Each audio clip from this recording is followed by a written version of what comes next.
বিসমিল্লাহির রহমানির রহিম। আসসালামু আলাইকুম। আমি আপনাদের সিসিআর মডেল কলেজের পক্ষ থেকে সমাজকর্ম দ্বিতীয় পত্রের পঞ্চম অধ্যায় পড়াচ্ছি। আপনাদের পরীক্ষা কিন্তু খুব সন্নিকটে চলে এসছে। আশা করি আপনারা সবাই অলরেডি প্রশ্ন নিয়ে গিয়েছেন। এখন আপনাদের যে ক্লাসটি আমি করাচ্ছি সেটি আপনাদের পরীক্ষার সাথে অনেকাংশেই রিলেটেড, কারণ আপনারা যদি রিডিংটা খুব ভালোভাবে না পড়তে পারেন সেক্ষেত্রে কিন্তু আপনাদের সৃজনশীল যে প্রশ্নগুলো রয়েছে সেগুলো আপনারা খুব ভালোভাবে ক্যাচ করতে পারবেন না। সুতরাং আসুন আজকে আমরা আপনাদের যে টপিক সে টপিক ক্ষেত্রে আলোচনা আমরা করি। 2003 সালে নারী ও শিশু নির্যাতন আইন। সমাজের প্রতিটি স্তরে প্রতিটি নারী নির্যাতনের ভয়াবহতা যেন দিন দিন বেড়েই চলেছে। হ্যাঁ, প্রিয় শিক্ষার্থীবৃন্দরা, আমাদের দেশে আসলে এটা কিন্তু চিরাচরিত একটা প্রথা যে আমাদের দেশে নারী মানেই তাকে সহ্য করতে হবে, নারী মানেই সে যতটা সম্ভব সে টলারেট করবে, আর অন্যান্য যে পুরুষরা যে রয়েছে তারা আছেই শুধুমাত্র নারীদেরকে শাসন এবং নির্যাতন। ওটা তো শাসন হয় না, ওটা হয় নির্যাতন। এমতো অবস্থায় গণপ্রজাতন্ত্রী বাংলাদেশে জাতীয় সংসদ কর্তৃক এই আইনটি প্রণীত হয়। যে আইনটি প্রণীত হয়, সমাজ ও রাষ্ট্রের আগামী কর্ণধার হচ্ছে শিশু সমাজ, যে কারণে শিশুদের নির্যাতন হতে রক্ষা করার এবং সুনাগরিক হিসেবে গড়ে তোলার সুযোগ সৃষ্টি করার রাষ্ট্রের জাতীয় দায়িত্ব ও কর্তব্য। আমরা যদি এখন তো 2021 সাল চলছে, আমরা যদি 2020 সালটা একটু রিভাইন্ড করে দেখি তাহলে কিন্তু আমরা দেখতে পাই যে আমাদের দেশে যে যতগুলো ধর্ষণের মামলা ছিল সেক্ষেত্রে কিন্তু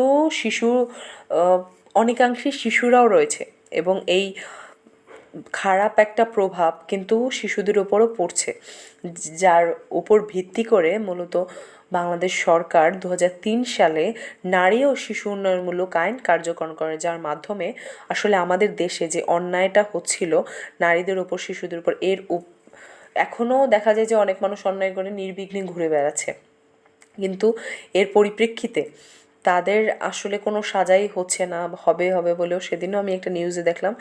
সো এক্ষেত্রে এই আইনটা বাস্তবায়ন করা বা এই আইনটা প্রয়োগ করার একটাই লক্ষ্য, যেটা হচ্ছে এই আইনের মাধ্যমে আমাদের দেশের নারী এবং শিশুরা নিরাপদভাবে তাদের জীবনযাপন পরিচালনা করতে পারবে।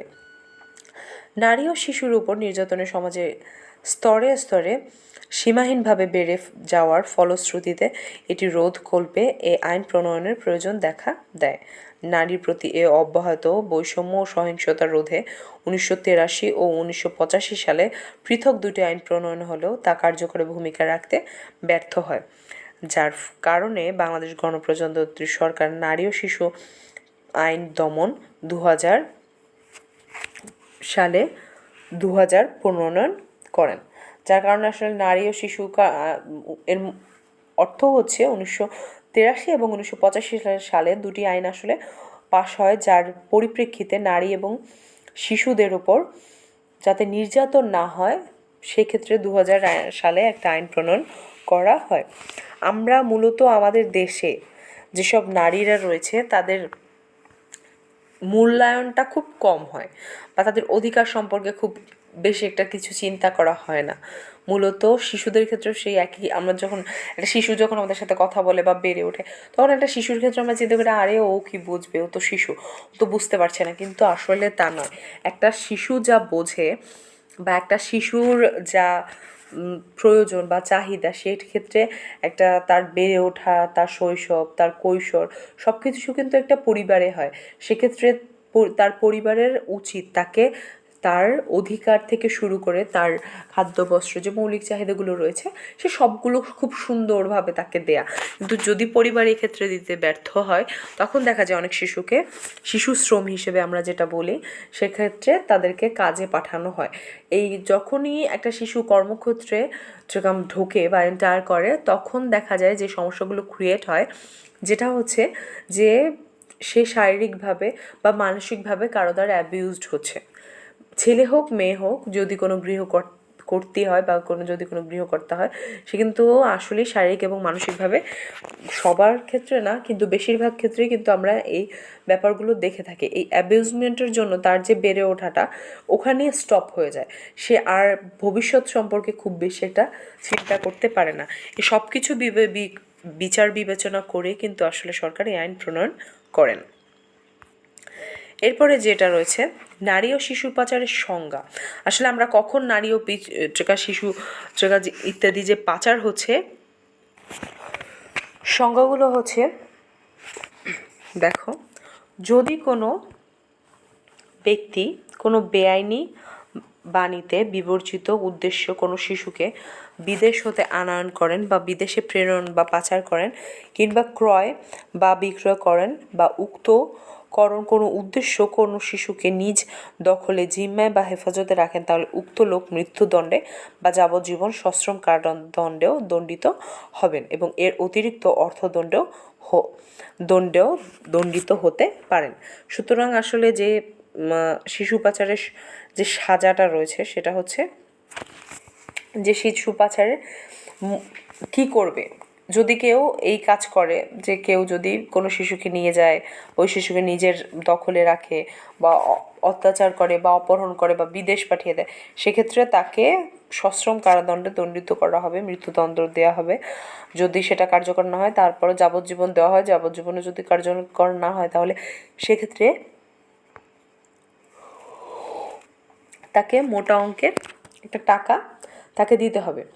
যদি কোনো ব্যক্তি কোনো নবজাতক শিশুকে হাসপাতাল, শিশু বা মাতৃসদন, নার্সিংহোম, ক্লিনিক ইত্যাদি সংশ্লিষ্ট শিশুর অভিভাবক হেফাজত হতে চুরি করেন, তাহলে উক্ত ব্যক্তির উপর ধারা 1 অনুযায়ী দণ্ডে দণ্ডিত হবে। সুতরাং এক্ষেত্রে আমরা বুঝতে পারি যে আমাদের সরকার আমাদের নিয়ে আসলে ঠিক কতখানি ভাবছে, যার কারণে আমরা আমাদের যে শিশু এবং নারী উন্নয়নের যে আইন, সেটা কিন্তু 2009 সালের পর থেকে আমরা দেখতে পাচ্ছি যে সেটা খুব ধীরে ধীরে অনেকটা সামনের দিকে এগিয়ে গেছে, যার পরিপ্রেক্ষিতে আমাদের দেশে কিন্তু আইন শৃঙ্খলা বিভাগ যেটা এবং আইন শৃঙ্খলার ক্ষেত্রে যে উন্নয়ন, সে উন্নয়নটা অনেকাংশে ফিরে এসেছে।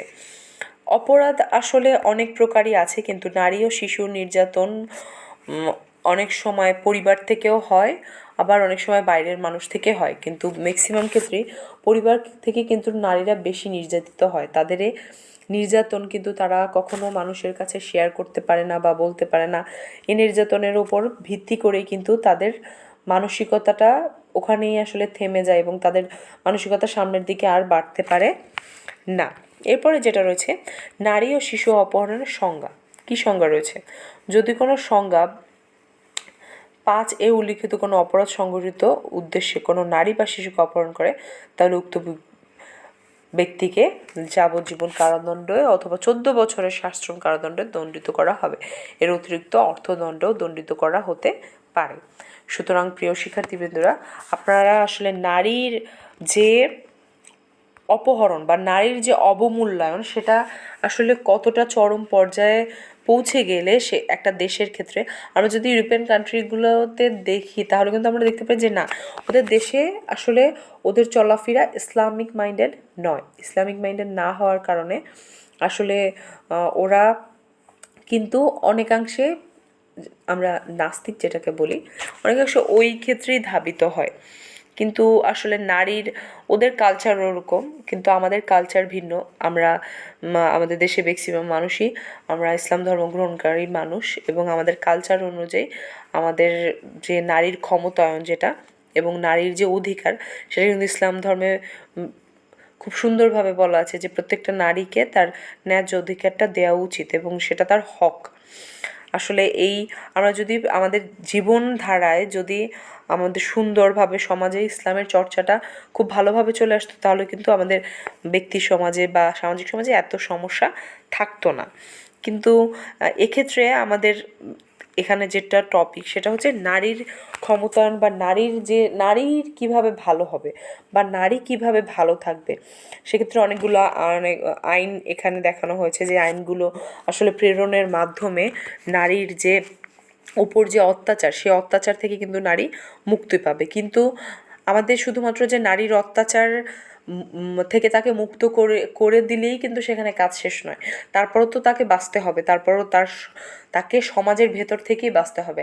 সেক্ষেত্রে আমাদের সমাজের আমরা যারা সচেতন নাগরিক আছি, তাদের প্রত্যেকে ইন্ডিভিজুয়াল হোক বা ভিজুয়ালভাবে হোক, তাদের প্রত্যেকের তাদের নিজেদের যে মানসিকতাটা আছে, সে মানসিকতাটা বিল্ড আপ করতে হবে। আদারওয়াইজ আমরা যদি আমাদের শুধুমাত্র মুখে বলি যে আমরা পরিবর্তিত হচ্ছি, আমরা নারীদেরকে সম্মান করছি, আমরা নারীদের পাশে আছি, তাদের জন্য বিভিন্ন ধরনের আইন পাশ হচ্ছে, তাদের সব কিছু আমরা সঠিকভাবে দিচ্ছি, তাদের সব কিছু দেওয়া হচ্ছে, শুধুমাত্র তাদের অধিকারটা দেওয়া হচ্ছে না, সেক্ষেত্রে আপনার সব কিছু দেয়া কিন্তু এখানে খুব একটা বেশি কার্যকরী হবে বলে আমার মনে হয় না।